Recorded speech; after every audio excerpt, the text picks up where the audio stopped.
Très bien. Bon, donc moi je vais vous faire un petit point sur cette crise du Covid. Donc 568 jours de Covid, ce qui est long, pas du Covid long, mais ce qui est long quand même. Et donc je vais vous faire une espèce d'overview là-dessus. Je vais la faire en français. Voilà, donc dans un premier temps, je vous ai préparé un petit film pour montrer un petit peu finalement depuis le début comment l'IHU s'est organisé par rapport à cette crise. Et puis par la suite, on discutera de tout ça. On va lancer le film dans un premier temps.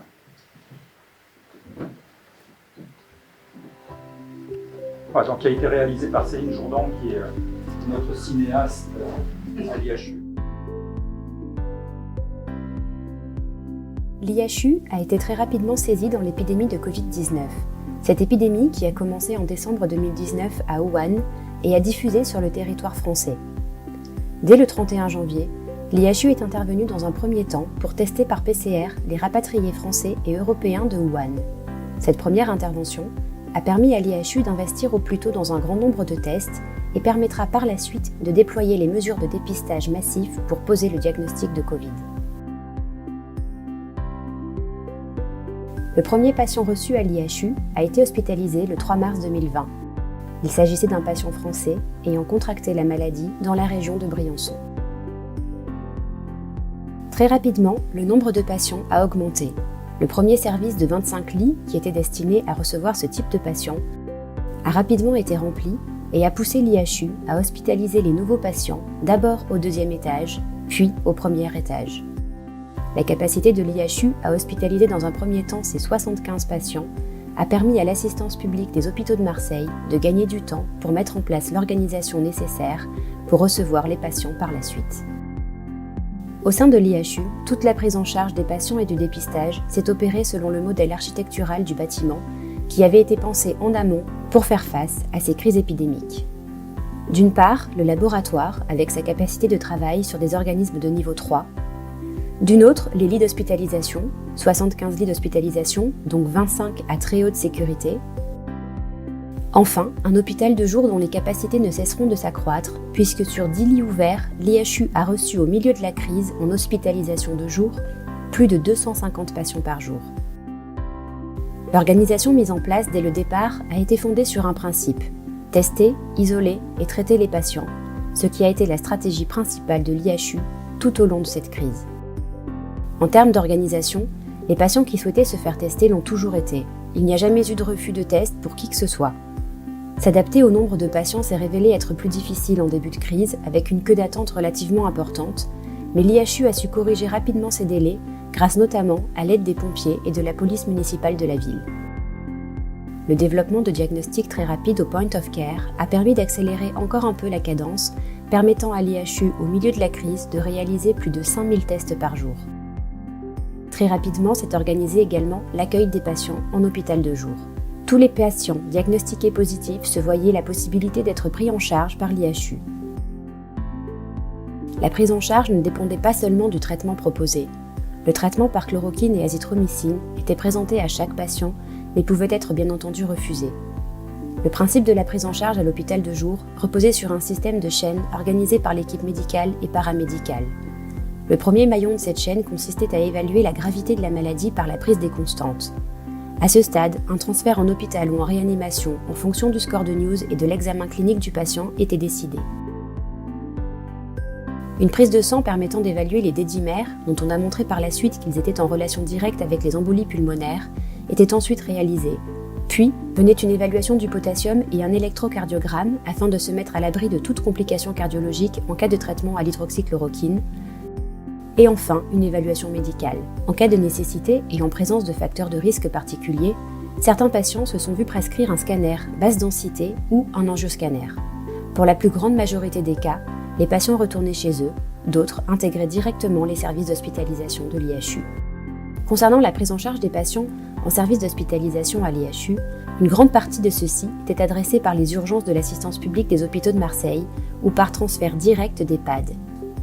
Grâce à l'assistance publique des hôpitaux de Marseille, 14 lits dédiés d'hospitalisation ont très rapidement été équipés d'oxygénateurs haut débit, ce qui a permis d'améliorer grandement la survie notamment celle des personnes âgées ne pouvant bénéficier des soins de réanimation. Depuis le début de la crise, tous les matins à 8 h a lieu un staff avec l'ensemble de l'encadrement de l'IHU, laboratoire, soins et encadrement technique. Ce staff a pour but de vérifier et programmer les stratégies à venir. Tous les patients vus en hôpital de jour sont rappelés dès le lendemain de leur passage afin de s'assurer de la normalité de leur bilan. Cette organisation a pu se mettre en place grâce à une équipe de médecins volontaires retraités, essentiellement anciens collègues, qui se sont réunis autour de la présidente de l'IHU, Mme Yolande Obadia, et de Mme Catel Guillon. Ce système a permis de rappeler plus de 20 000 patients, permettant ainsi une prise en charge immédiate de ceux qui présentaient des risques de thrombose. Dès la mise en place de la vaccination en France, l'IHU s'est vu confier la responsabilité de la vaccination des personnels de santé libéraux. L'organisation a permis de vacciner en moyenne plus d'une centaine de personnes par jour. Le laboratoire a subi une réorganisation très importante pour pouvoir entrer dans les objectifs que l'équipe de direction s'était donnés en termes de nombre de tests. Grâce à ses capacités de séquençage préexistantes, l'IHU a pu confirmer l'émergence de variants du SARS-CoV-2 dès septembre 2020. Cette capacité de séquençage s'est vue ultérieurement renforcée par l'acquisition du Novasec.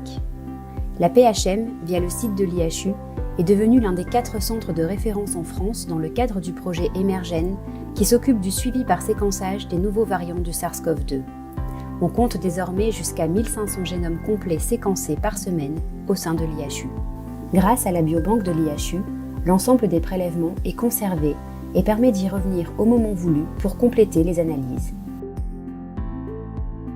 Très rapidement, au cours de l'épidémie, des outils de traçabilité ont été mis en place, assurant ainsi un suivi en temps réel à la fois du nombre de patients venus se faire tester, du nombre de patients positifs, du nombre de patients qui avaient une réinfection, du nombre de patients porteurs chroniques, ainsi que du nombre de patients positifs chez les patients vaccinés.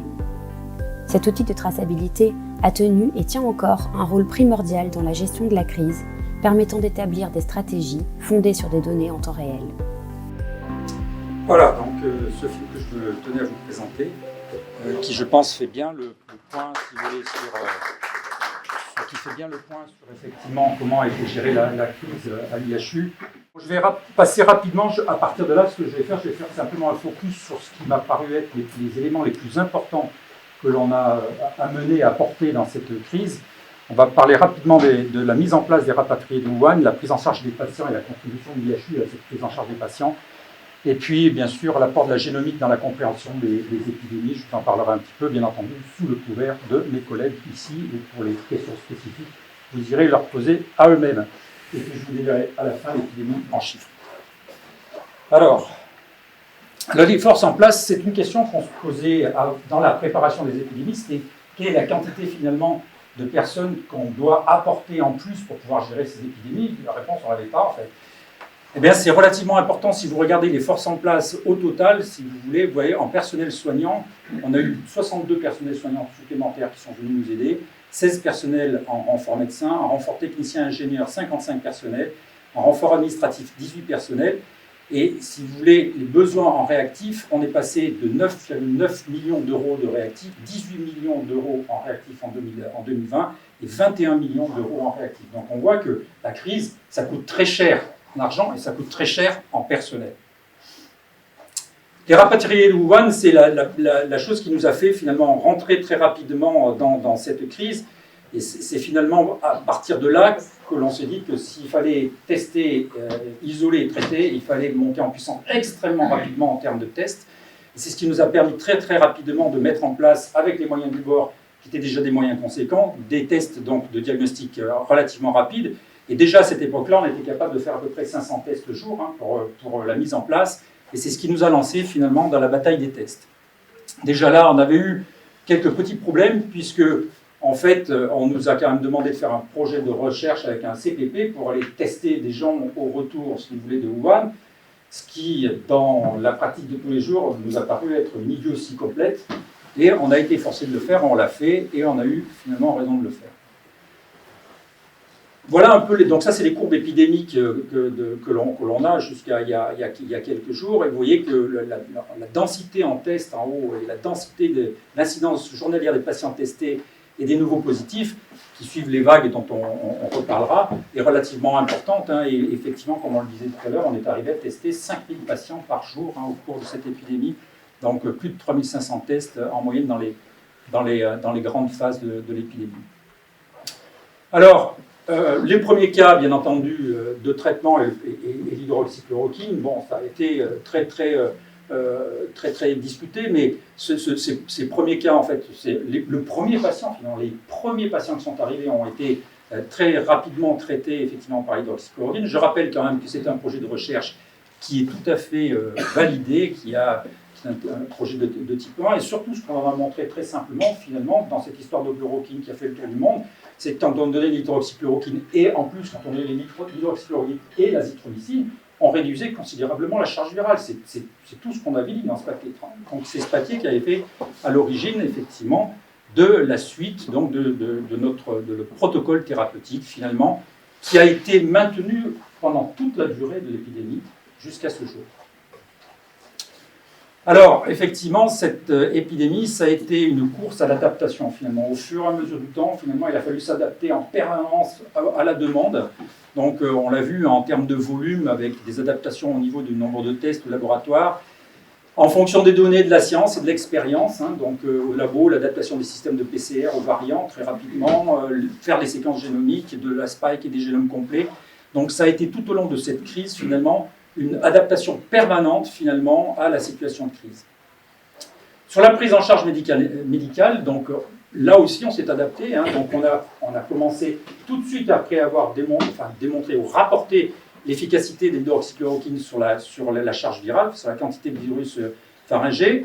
On a fait des protocoles de soins et on a introduit, nous, l'hydroxychloroquine en termes de traitement à la base. D'ailleurs, ça n'a jamais été l'hydroxychloroquine, en pratique, pour être très clair. C'était l'hydroxychloroquine et l'azithromycine, et ça a toujours été l'hydroxychloroquine et l'azithromycine dont on parle. Et pour ça, on a été obligé d'adapter nos protocoles de soins pour se donner, comme vous l'avez vu, des garanties, donc l'évaluation précautionneuse des risques d'arythmie par les rythmologues avec qui on travaille effectivement à l'assistance publique, des scanners basse dose, on l'a vu tout à l'heure, la kaliémie, etc., etc.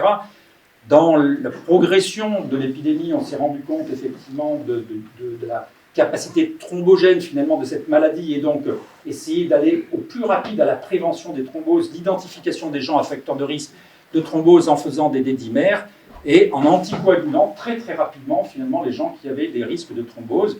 Et c'est l'ensemble de cette prise en charge en fait qui a donné les résultats que je vais vous présenter rapidement.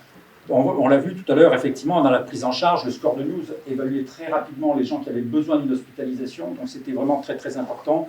L'hypoxie heureuse, quelque chose que finalement on a découvert avec tout le monde, des gens qui vont bien comme vous et moi, mais qui ont effectivement des saturations d'oxygène extrêmement basses et qui décompensent extrêmement rapidement et qui vont directement en réanimation sans passer par la case départ. Et bien tout ça, au fur et à mesure du temps, l'expérience, effectivement, nous a permis de mettre des protocoles de soins qui ont été évolutifs. Hein. Pratiquement tous les mois, on changeait nos protocoles de soins, on les modifiait pour pouvoir se tenir tout au long de la crise à niveau et essayer d'apporter les meilleurs soins aux patients.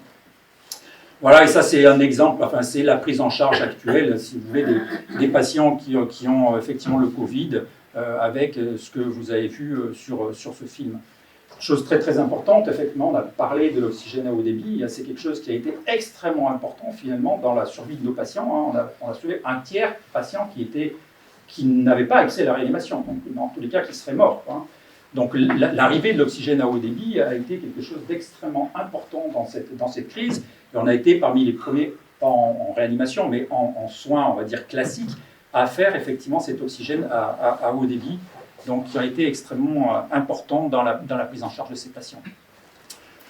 Tout ça pour dire que donc, on a quand même une expérience relativement importante de la prise en charge de ces patients. C'est le papier donc, de Mathieu qui est sorti il y a très peu de temps, là, sur les 10 000 patients donc Covid-19, alors que maintenant, vous verrez qu'on en est à près au double. Et donc, ce papier qui quand même donne, on va dire, la force, si vous voulez, de ce traitement avec des mortalités, comme vous le voyez ici. Je ne sais pas si le pointeur ne marche pas dessus. Avec des mortalités donc, dans toute la cohorte donc, de ces patients, hein, de 0,15%.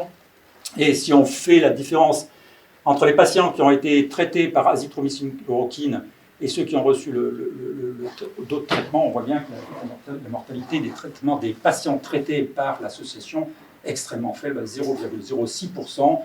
Et on sait aussi, c'est aussi important, que la classe des patients qui bénéficient finalement le plus de ce traitement, c'est effectivement cette classe des 70-79 ans. Voilà, et ça, vous rediscuterez de ça avec Mathieu, qui est le spécialiste de ça. Ça, c'est effectivement aussi des chiffres qui sont importants, parce que, bon, le traitement, c'est sûr, mais la mortalité globale, c'est quand même important à regarder. Finalement, dans une crise sanitaire, c'est important, finalement, c'est la mortalité. Et quand on regarde, effectivement, donc, sur ce papier qui a été publié donc, par Audrey Girogatino, effectivement, quand on regarde les excès de mortalité, alors là, on parle d'excès de mortalité, c'est dommage que la flèche ne marche pas. Les excès de mortalité, vous voyez que, donc ça, c'est 2018, 2019 et 2020, 2019. Et donc, vous voyez que les excès de mortalité ne sont pas du tout comparables en fonction des régions. On voit bien que, effectivement, l'excès de mortalité, toute cause confondue, 0,9, 21% en Île-de-France, 11% dans le Grand Est. Et surtout, si on regarde effectivement les décès à la maison et ceux qui ont été faits effectivement dans les EHPAD, on voit bien qu'on n'a pas du tout les mêmes chiffres effectivement de décès dans les EHPAD. Et donc il y a une régionalité finalement, on va dire en surmortalité, qui traduit probablement effectivement des modes de prise en charge qui ne sont probablement pas identiques. Voilà, ça c'est la mortalité aussi par Covid en France, donc chez les moins de 65 ans. Voilà, il n'y a pas trop de discussion. Ça, c'est mort chez nous. Ça, c'est les morts en France. Ça, c'est les morts en Île-de-France, en Normandie. Et ce n'est pas l'huile d'olive, parce qu'effectivement, la Bourgogne-Franche-Comté, effectivement, un taux de mortalité qui est relativement bas. Donc, on a bien quand même l'impression que c'est quand même la prise en charge qui fait effectivement cette mortalité. Alors, l'origine des variants, là aussi, l'origine des variants, il n'y avait pas de variants, enfin en pratique il y avait des variants, puisque nous on avait commencé à les identifier relativement tôt, on avait vu, c'était courant de l'été, à la fin de l'été 2020, et cette capacité finalement à faire de la séquence, à faire de l'identification du génome, a introduit effectivement une connaissance relativement importante. Je discuterai de tout ça avec Didier, Pierre-Édouard et Philippe qui sont là, qui ont fait tout ce travail. Mais je vais vous montrer deux choses qui me paraissent intéressantes. C'est des animations qui ont été faites donc, par le labo, qui vont vous montrer finalement, à partir de ce que l'on a vu nous, c'est l'observation de Marseille, comment ont été introduits les variants que nous avons observés nous. Et le premier est venu d'Italie, c'était le 20B qui était finalement de la lignée Wuhan, qui est arrivé directement d'Italie, vous l'avez entendu, d'Italie via Briançon. Et donc ce variant a été introduit, il a fait la première épidémie, jusqu'à peu près au mois de juin. Puis on a vu apparaître le Marseille 1, le Marseille 2, le Marseille 4, qui est typiquement le variant français, on va dire, puisque celui-ci, il est né en France finalement, et jusqu'à sa mort en pratique, on en reverra tout à l'heure. Et puis, on voit bien l'importance, finalement, des transmissions, de ces variants qui passent les frontières. Donc, bien sûr, l'alpha Lucas qui arrive à Noël 2020, en train. Et puis, effectivement, quelques Marseille 501 qui viennent des Comores, puis, effectivement, certaines qui viennent de Guinée, certaines qui viennent du Sénégal. Et donc, on voit bien que, finalement, la vision qu'on a eue, nous, à Marseille, c'est finalement, c'est de l'importation, c'est essentiellement de l'importation. Et on a quand même une chance là-dedans, donc on voit l'Indien qui arrive très tardivement, c'est qu'on en a eu un, qu'on en a gardé pratiquement, qui est le nôtre finalement, qui est le variant français, qui est le 4, qu'on a vu naître en France, et vraisemblablement mourir en France, et on en reparlera. Voilà, et donc ces variants, ils vont expliquer finalement les vagues épidémiques qu'on a eues. Et les vagues épidémiques sont très bien décrites par cette magnifique illustration aussi, sur commande de Didier. Donc là, on est en hiver, effectivement, donc, à Marseille. Alors, les calanques sont enneigées, ce qui n'est pas forcément le cas, mais bon, c'est juste un petit peu... Et puis on voit effectivement que donc, dès février, donc, on voit apparaître le 20A, 20B, 20C, donc c'est le fameux Wuhan, donc cette épidémie qui va traîner finalement jusqu'au mois de mai-juin 2020, et qui va quasiment disparaître à Marseille. d'accord, qui va disparaître et on va voir ce qu'on a vu tout à l'heure, le Marseille 1 qui va arriver et qui va finalement s'éteindre rapidement, le Marseille 4 qui commence à poindre son bout de nez. Et alors, ce qu'on va voir très bien, c'est que le Marseille 4, ça ne va pas être une seule épidémie. Hop, ça redescend, puis le Marseille 4 remonte, et puis il va finir par redescendre un peu et enfin remonter. Avant l'arrivée, on va voir de Lucas, et puis là va s'éteindre. Il va remonter là à nouveau. Donc on voit bien qu'il y a eu des... Et puis il y a effectivement l'alpha, donc l'anglais qui va arriver derrière et qui, par son importance ou par je ne sais pas quoi, finalement va finir par écraser le Marseille 4, derrière un peu de Sud-Africains, un peu de Brésiliens qui ne se sont pas implantés finalement à Marseille, ils ne sont pas du tout implantés dans la région. Et donc c'est au moment où effectivement Lucas va finalement être en voie de disparition que l'Indien va venir s'installer finalement et créer cette dernière vague, donc ce delta qui, on l'espère, va finir par mourir ici sur place de façon définitive. Voilà, et donc je crois que c'est le fait d'avoir insisté, d'avoir fait autant de génomes finalement, introduit quand même des connaissances, si vous voulez, pour pouvoir donc comprendre ces épidémies. Ça aussi, c'est quelque chose moi, je trouve très merveilleux. Alors, au départ, quand on en a parlé, quand Didier nous a parlé, je me suis dit, bah oui, et quoi, c'est des choses qu'on savait, oui, mais enfin, on savait peut-être, mais on ne les avait jamais démontrées, quand même. Parce qu'avec la force du génome, finalement, qu'est-ce qu'on voit très très bien ici? Alors, est-ce que la disparition des épidémies est gérée par l'immunité collective? Est-ce que ce sont les vaccins? Est-ce que c'est l'effet de moisson? Je ne sais pas ce que c'est, peut-être bien le virus, finalement, on n'en sait rien, mais ce que l'on voit là, très bien, c'est effectivement qu'au cours du temps, finalement, le variant accumule des mutations, et finalement, quand l'épidémie disparaît, c'est parce que les variants ont acquis, effectivement, un certain nombre de mutations. La seule épidémie qu'on en ait vu naître et mourir, c'est celle de Marseille 4. Mais effectivement, il y a eu d'autres épidémies, Marseille 5, Marseille 1. Est-ce qu'on est arrivé en bout de chaîne à ce moment-là? On ne le sait pas. On ne peut pas le savoir en ce moment. Mais en tout cas, il y a probablement un rôle du virus lui-même, finalement, dans, la périodicité de ces épidémies. Voilà, je ne parlais pas du post-Covid, puisque vous avez eu votre leçon tout à l'heure. Et je vais vous donner quelques grands nombres pour vous montrer, finalement, l'impact, finalement, de travail de l'IHU pendant ces années, pendant ces 2 années, cette année et demie. 270 000 personnes dépistées in situ, c'est-à-dire des gens qui sont venus à l'IHU pour se faire dépister. 840 000 tests PCR réalisés, 544 000 patients testés, 59 000 patients positifs qui ont été diagnostiqués ici dans l'IHU, 26 000 sérologies réalisées, écoutez bien ce chiffre, 10 000 prélèvements inoculés en culture cellulaire, et donc 4 800 souches isolées par le laboratoire. C'est-à-dire que le laboratoire, dans sa collection, a 4 800 souches de SARS, isolées, donc ici dans l'IHU. 26 000 patients suivis. Là, on commence à savoir de quoi on parle.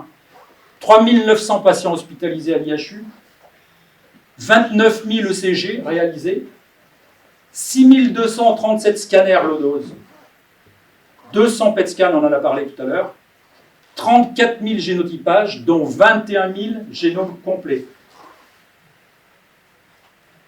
Et, malgré tout ce qu'on dit, on a fait de la vaccination, beaucoup de vaccination, nous les anti-vax. D'accord ? On a fait 13 498 vaccinations. Alors, je crois que si vous voulez, les chiffres parlent.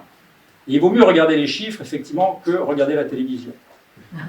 Quand on regarde quelque chose qui n'est pas à nous, pour une fois, ce n'est pas nous qui donnons les chiffres, c'est les autres qui donnent les chiffres. Classement du point, quand même. Alors, il y a la clinique de l'Estrée, ça, surprise complète. Mais il faudra effectivement aller les voir. Là. Non, c'est Camille. Ah ouais, d'accord. Je les ai eu au téléphone, en fait, les 4000 hospitalisations, eux, ils ont avec des GHS des portes.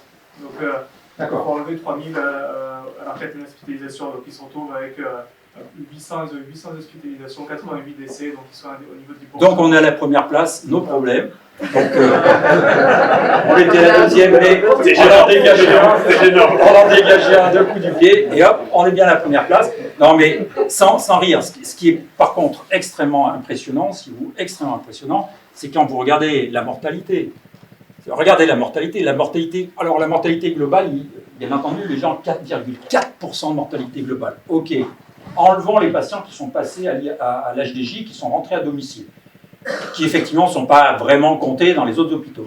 Ok, mais enfin, ceci étant dit, et on ne parle pas de l'IHU, on parle de l'assistance publique au hôpital de Marseille. D'accord, c'est-à-dire tous les patients qui ont été pris en charge en hospitalisation complète à l'AP-HM, c'est 9,8% de mortalité. On n'est pas sur les mortalités, effectivement, des autres HU. Donc, voilà, c'était pour dire que finalement, ça fait du bien quand les autres parlent de nous. C'était simplement pour dire que finalement, on est très content de nos chercheurs. Donc, on est content de tous les chercheurs, pas que ceux de l'IHU, de tous les chercheurs et bien entendu de ceux du conseil scientifique. Ça, c'est une dernière diapo, si vous voulez, sur la production scientifique de l'IHU, donc par auteur donc, en France. Et on voit bien effectivement que... sur le Covid-19. Oui, sur le Covid-19, bien entendu, spécifiquement sur le Covid-19. Et donc on voit bien effectivement qu'on n'est pas les derniers à avoir publié effectivement sur le Covid-19. Et donc ça aussi, c'est quelque chose de rassurant. Voilà, je voulais faire juste en un mot des remerciements. D'abord, à l'assistance publique au hôpital de Marseille, parce qu'on dit toujours qu'on n'est pas bien d'accord avec eux, c'est pas vrai. On a très bien travaillé avec eux pendant cette crise-là. Jusqu'à un passé récent. Hein? Jusqu'à un passé récent. Jusqu'à un passé récent. Et... Très récent. Très récent.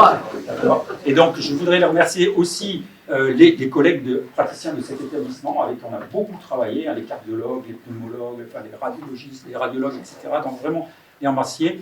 Les très nombreux donateurs. On a eu d'extrêmement nombreux donateurs qui nous ont aidés. Les renforts médicaux et non médicaux volontaires, parce que sans eux, on n'aurait pas pu faire ce que l'on a fait. Je pense que c'est quelque chose de très important. Nos équipes de laboratoire et de soins, que l'on a vraiment surmenées pendant cette crise, si vous voulez. Vraiment, il a fallu qu'ils aient les reins solides. Mes collègues présents, médecins, investigateurs du pôle, parce que nous aussi, il a fallu qu'on ait les épaules solides pendant tout ce temps. Et puis Didier, sans qui toute cette aventure n'aurait pas été possible, il faut le dire, d'accord. Et un petit mot spécial pour le conseil scientifique, c'est-à-dire vous-même, qui vous nous avez toujours supportés dans toute cette aventure, et je vous remercie du fond du cœur. Merci.